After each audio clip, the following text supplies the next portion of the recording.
حدیث بتا رہی ہے کہ یہ محفل ذکر چاہے کہیں بھی سجے، گھر کے اندر سجے، مسجد کے اندر سجے، دکان میں سجے، حدیث کہہ رہی ہے کہ یہ جنت کا باغ ہے۔ اب ایک بندہ کھڑا ہو کر اگر یہ سوال کرتا ہے کہ اگر جنت کا باغ ہے تو پھر نظر کیوں نہیں آتا؟ اللہ اکبر کبیرہ، میں کہ اللہ تبارک و تعالیٰ کی ذات ان اللہ علی کل شیء قدیر ذات ہے، وہ ہر چاہت پر قادر ہے۔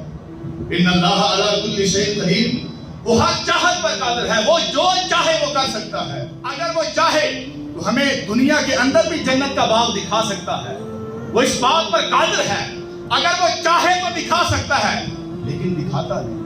یہ بالخصوص علماء کرام کی نظر یہ بات ہے، اور بالعموم آپ حضرات سب کی، کہ اگر اللہ تبارک و تعالیٰ کی ذات دنیا کے اندر جنتی باغ دکھانا چاہے تو دکھا سکتا ہے، لیکن وہ دکھاتا نہیں۔ وجہ کیا ہے؟ فرمایا کہ دنیا والوں، اگر میں تمہیں دنیا کے اندر جنتی باغ دکھا دوں، یعنی ہر چیز دکھا دوں، تو فرمایا کہ پھر میرے اور تمہارے درمیان جو وسیلہ ہے وہ تمہاری آنکھیں بنیں گی۔ فرمایا کہ میں یہ نہیں چاہتا میرے اور تمہارے درمیان وسیلہ آنکھیں بنے، بلکہ فرمایا کہ تم فرمان رسول سن کر مانو۔ جب تم فرمان رسول سن کر مانو گے تو میرے اور تمہارے درمیان میرا بھی محبوب آئے گا، تمہارا بھی محبوب آئے گا، میرے اور تمہارے درمیان پھر وسیلہ رسول آئے گا۔